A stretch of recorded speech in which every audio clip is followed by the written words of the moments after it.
As you know, on Sunday night or Monday morning of every week, we post a new expository semiotics explaining why we would choose which lectionary readings. But in these readings, our dream is, and our desire is, to help you read the signs and fondle the details and spot the seminal metaphors, the condensed signs and the stories that are key for preaching to a digital culture. So strap on your seatbelt and join us as we prospect our passages for today. Hey, Len Sweet here for LenTalk number 168. And this is the 11th of June, 2023. And we are in the 10th, I think, Sunday of, I love this, ordinary time is how the lectionary puts it. But as you know, with Jesus, turns the ordinary into extraordinary. So it's extraordinary time. It's an extraordinary day, and these are some extraordinary passages. I want to just begin by thanking you for all of your support. Just these started off as subscription based. And then we did just Preach the Story subscription based. And then I felt, well, I'm just going to open it up. And so we open it up so that anyone can look at them and can benefit from them, this semiotic approach to the story. And it's going to be really relevant today because the one that I would normally have picked without the semiotic angle is the story of the hemorrhaging woman in the gospel reading. But I'm going to pick another one because the semiotic pull is so strong. So if you really like and want to support these semiotic, where you don't so much read words as you receive the story and understand the story by standing under the story and approaching it, not to excavate points, but to animate experiences and to see how the story ties together and to connect the whole dots. I need your support. Preach the Story needs your support. To continue this journey with you, need your support. So please, it's the easiest thing in the world. Just go to Preach the Story. You can donate. Go to my website, leonardsweet.com. You can donate to keep these LenTalks going. Again, we've done 168 of them, and the time has flown just like this. Our readings today: Psalm 33, Romans 4.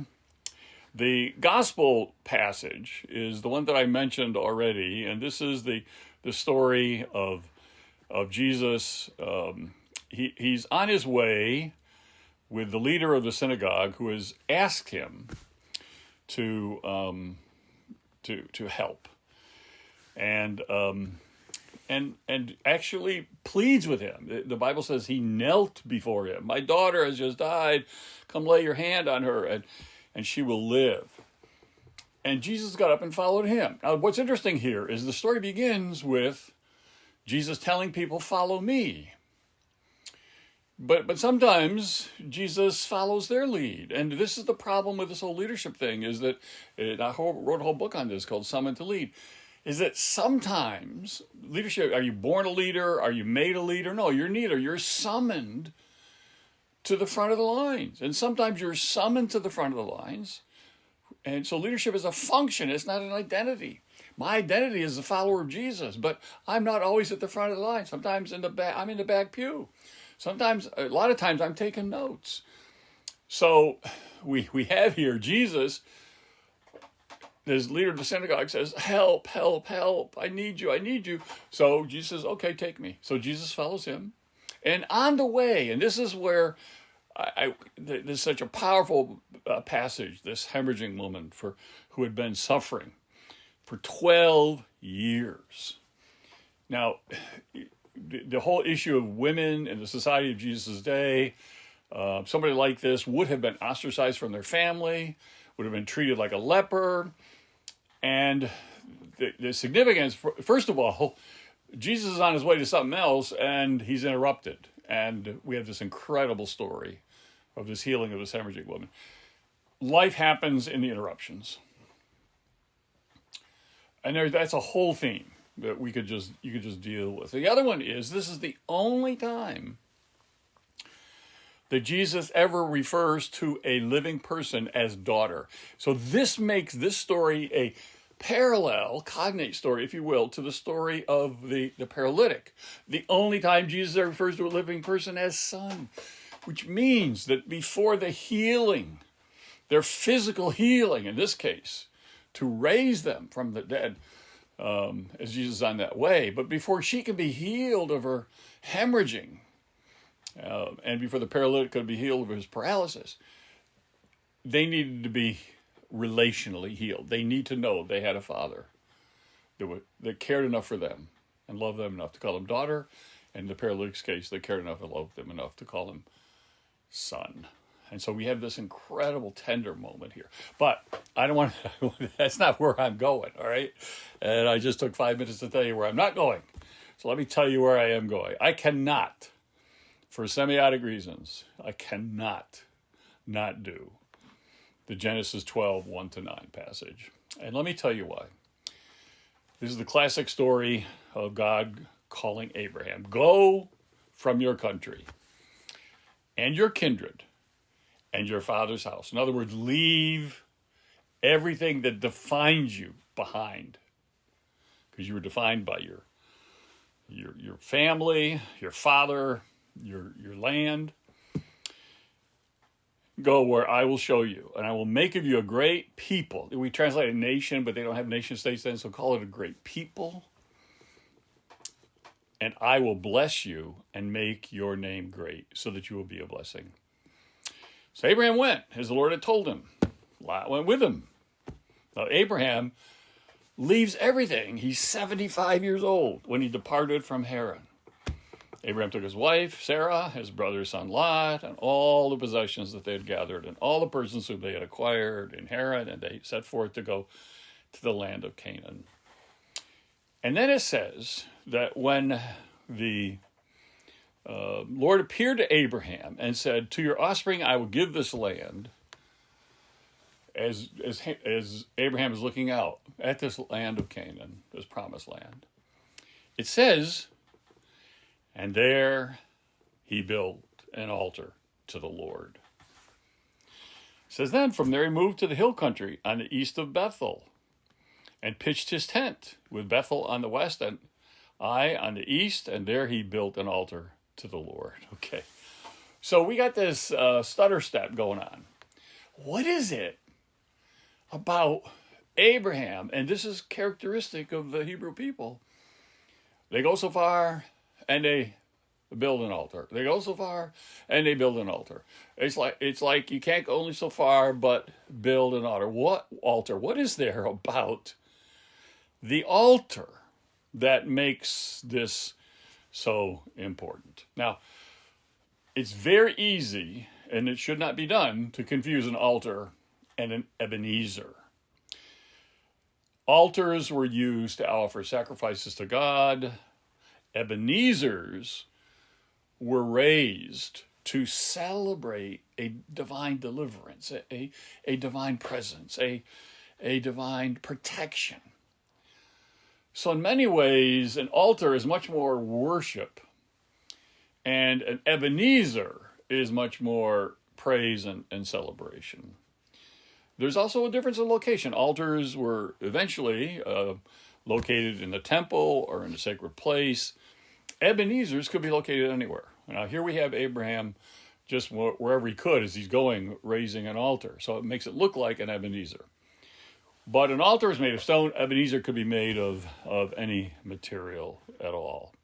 So there are differences. So, by the way, Ebenezer, Eben, stone, ezer, savior, a stone deliverer, a stone helper. Some moment that saved you, and we celebrate it in stone. I don't have time to get into it, but it is not coincidence that Scrooge's first name in the most famous of all Christmas stories, Charles Dickens first named him Ebenezer Scrooge.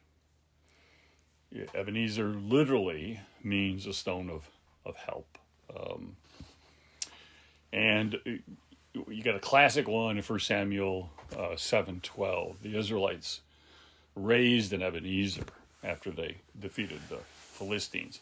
I've taken a lot of hits because I believe there are certain words you need to know. And people made fun of, oh, how can you sing, "Come thou fount of every blessing, tune my heart to sing thy grace." By the way, the second line is worth the whole song. Tune my heart.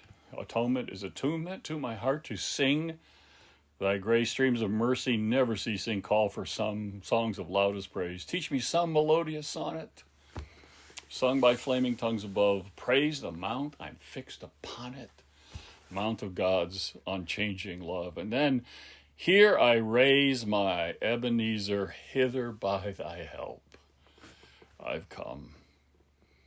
And I hope by thy good pleasure safely to arrive at home. Jesus sought me when a stranger, wandering from the fold of God, he to rescue me from danger interposed his precious blood. Oh, how grace, a great a debtor. Daily I'm constrained to be. Let that grace now like a fetter bind my wandering heart to thee, prone to wander. Lord, I feel it, prone to leave the God I love. Here's my heart, oh, take and seal it for thy courts above. You don't give up the word Ebenezer just because the culture doesn't know it. You teach your people what it means to raise an Ebenezer. They ought in their families to raise an Ebenezer. You ought as a church to raise an Ebenezer. In many ways, monuments and cemeteries are Ebenezers, testimonies, living testimonies to stone helpers. But there's another angle here that I think is really important about understanding the altar. This is an altar, it is not an Ebenezer. But the altar and the table can easily be confused. And there's almost a biblical invitation to confuse them. Now they're separate. They are both separate. The altar being most important, at least before the destruction of the temple in 70, when the table replaces the altar, or the table becomes the altar. But each is separate, but here's the problem. Each is called by each other's names. The altar, and this is what is so confusing, the altar is referred to as the table of the Lord, or the table of the bread of presence. The food that was presented on the altar was called the bread of presence because it was always present before God. Now, I want to repeat, the altar and the table are not the same thing. The altar was used for sacrifice. The table was used for the presentation of food, like bread and wine and other things. And the altar was a more central part of Jewish worship than the table.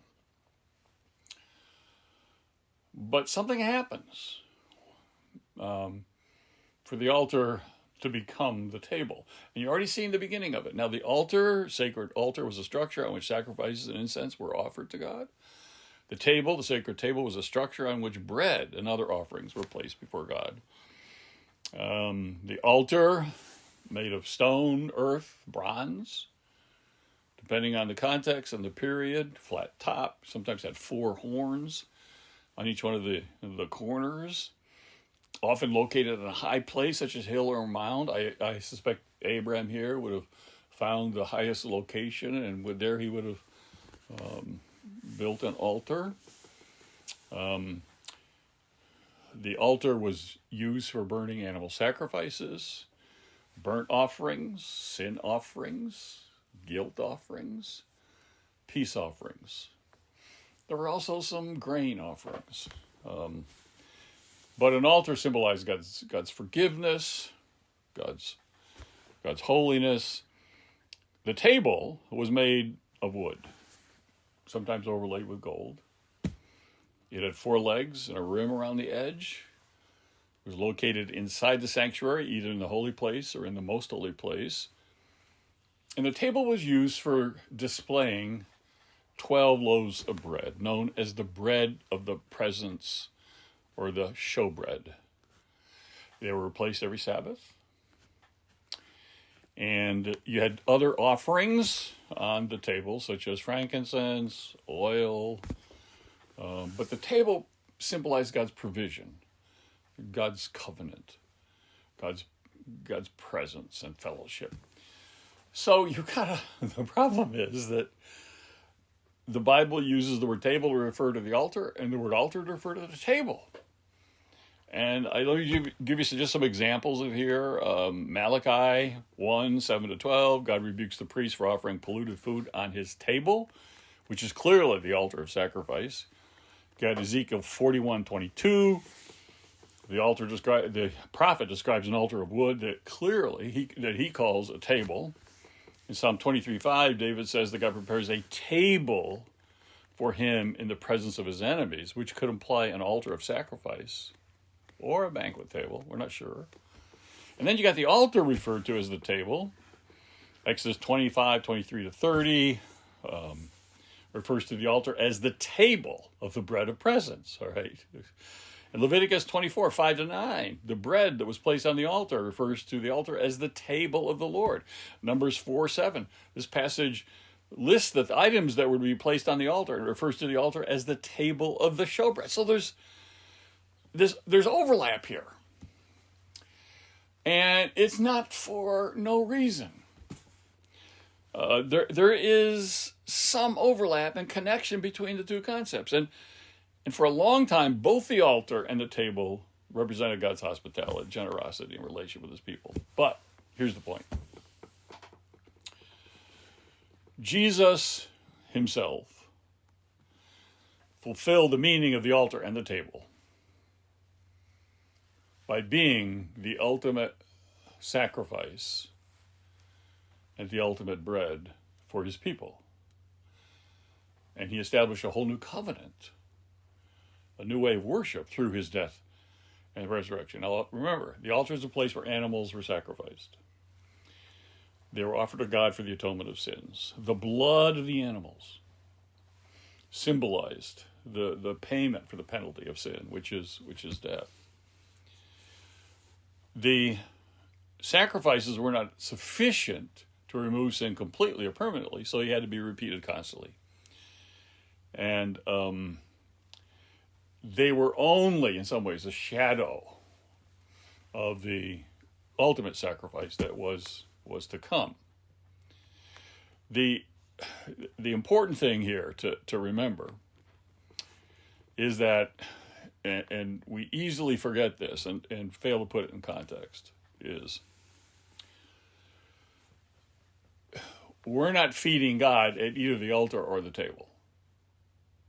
Do you hear me? It's not we're feeding God. God is feeding us. And this is a huge difference. You say, how? I'll come to it in just a minute why it's a difference. There's a huge difference in the ancient world. Your job as a priest in the ancient Near East is to feed the gods.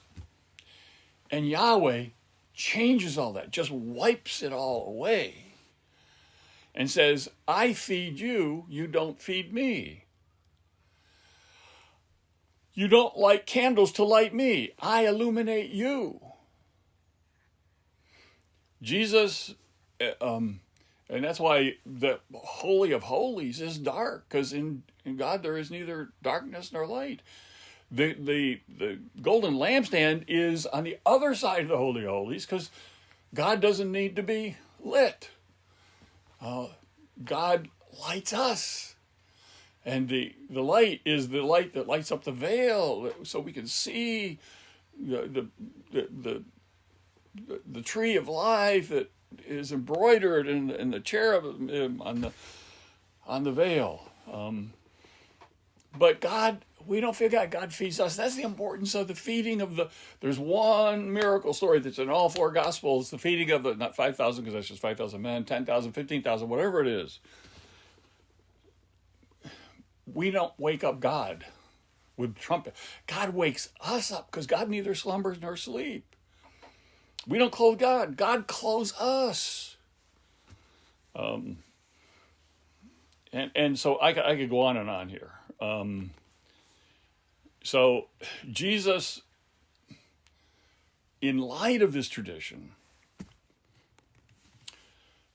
Jesus fulfills the meaning of the altar by being the ultimate and perfect sacrifice for sin. He offered himself on the cross, the Lamb of God, spotless, without blemish. He paid the full price, satisfying the demand for perfection and purity. He secured God's mercy and grace. He abolished the need for any other sacrifices. He became the only mediator between God and humans.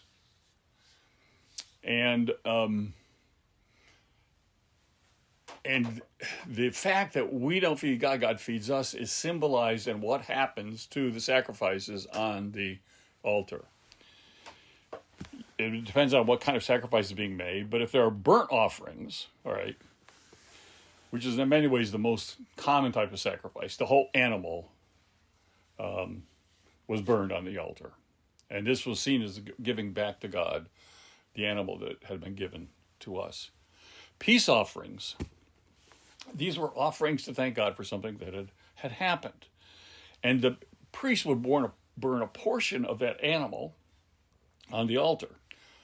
But the rest would be given back to the person who made the sacrifice and their family to eat. So it was basically a barbecue. I'll take, this is my portion, here's your portion. Sin offerings. These were sacrifices made to atone for sin. The priest would burn a portion of the animal on the altar, and then the priest would take the rest to feed his family. Here's Hebrews 9:11-14. But when Christ appeared as a high priest of the good things that have come, went through the greater and more perfect tent, not made with hands, that is, not of this creation, he entered once for all into the holy places, not by means of the blood of goats and calves, but by means of his own blood, thus securing an eternal redemption. For the blood of goats and bulls and the sprinkling of defiled persons with the ashes of a heifer. This is the red heifer tradition. They've done a whole LenTalk on that. Sanctify for the purification of the flesh, how much more will the blood of Christ, who through the eternal Spirit offered himself without blemish to God, purify our conscience from dead works to serve the living God. Now the table was the place where bread and other offerings were placed before God as a sign of God's provision, God's covenant, and God's fellowship. The bread was called the bread of the presence, or the showbread. It represented God's presence among the people. A reminder of God's covenant with Israel. You cut the covenant, hence the blood of the altar and the breaking of the bread. But the priests ate the bread every Sabbath as a way of communing with God. So you aren't there's no waste here, and it's not you're feeding God. God is feeding us with God's provision. And God fulfilled the meaning of the table just as Jesus fulfilled the meaning of the altar. So Jesus is fulfilling the meaning of the table by being the true bread of life that came down from heaven, God's incarnate word, who dwelt among us and revealed God's glory. So when Jesus says at the Last Supper,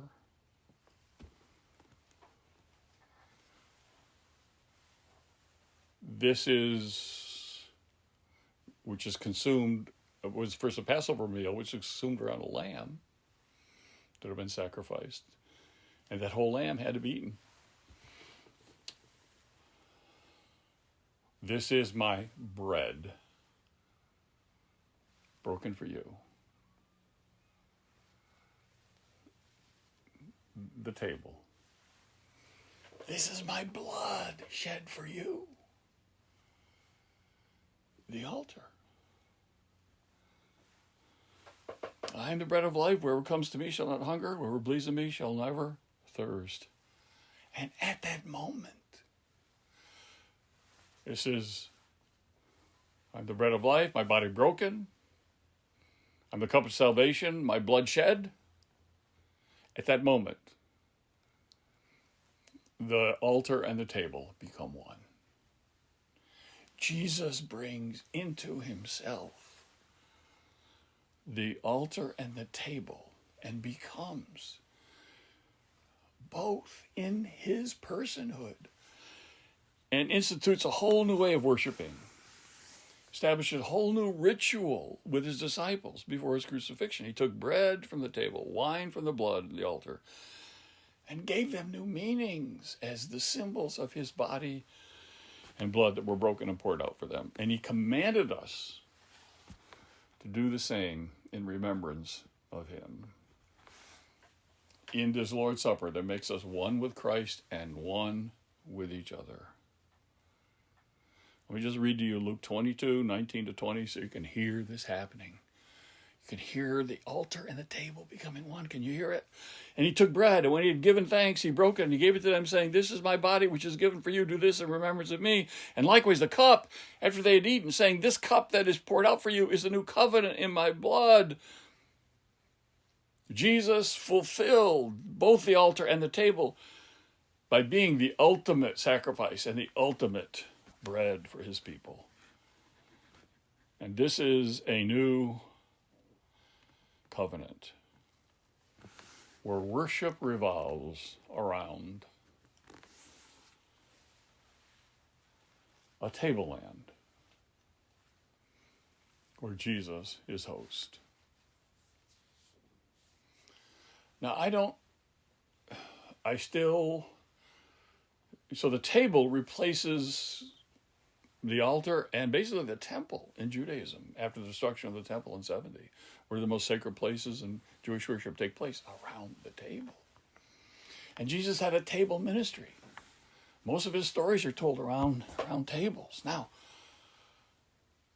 I love Phoebe Palmer. She has something called altar theology. It's summarized in this, all to Jesus, I surrender all. She taught that Christians should consecrate their entire lives to God. All parts of them, their minds, their hearts, their hands. She talked about bodies and wills and affections, but really she's talking about.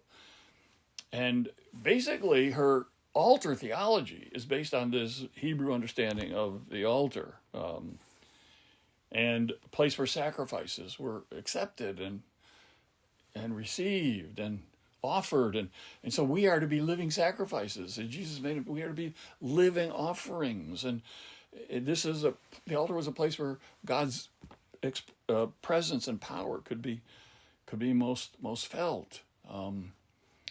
And I love her understanding of the key elements of altar theology is consecration. We should consecrate our entire beings to God. That's the surrender all thing. We should. There's faith involved here. Christians should have faith that God will do what God says God will do, and that is continue us on this path of sanctification, make us holy, cleanse us. And then the third component here is once we have had this consecration and this faith, then our job is to testify to our experience of what God has done in our lives. And this is where I get the theme for this meditation, this LenTalk, Heaven's Tableland. It's a song called Higher Ground, written by Johnson Oatman. Johnson Oatman is known for a few songs. He wrote hundreds, but there's basically three that we know. There's not a friend like the lowly Jesus, no, not one. No, not one. He has another one, when upon life's billows you are tempest tossed. Anybody know that one? I grew up singing all three of these. But the third one is called Higher Ground. I'm pressing on the upward way. New heights I'm gaining every day, still praying as I'm onward bound. Lord, plant my feet on higher ground. Lord, lift me up and let me stand by faith on heaven's tableland, a higher plane than I have found. Lord, plant my feet on higher ground. My prayer, my aim is higher ground. And the highest ground is heaven's tableland, which we can experience now. Heaven's tableland can be set now. Have you set the table? Are you setting the table for your family and your friends and your church? Do you know his presence? Do you know his provision? Do you know his peace? And if you know his presence and his provision and his peace, you then can testify to heaven's tableland where Jesus is the host. And that heaven's tableland brings together in him the living Torah and the living temple, the altar and the table, which is heaven's tableland.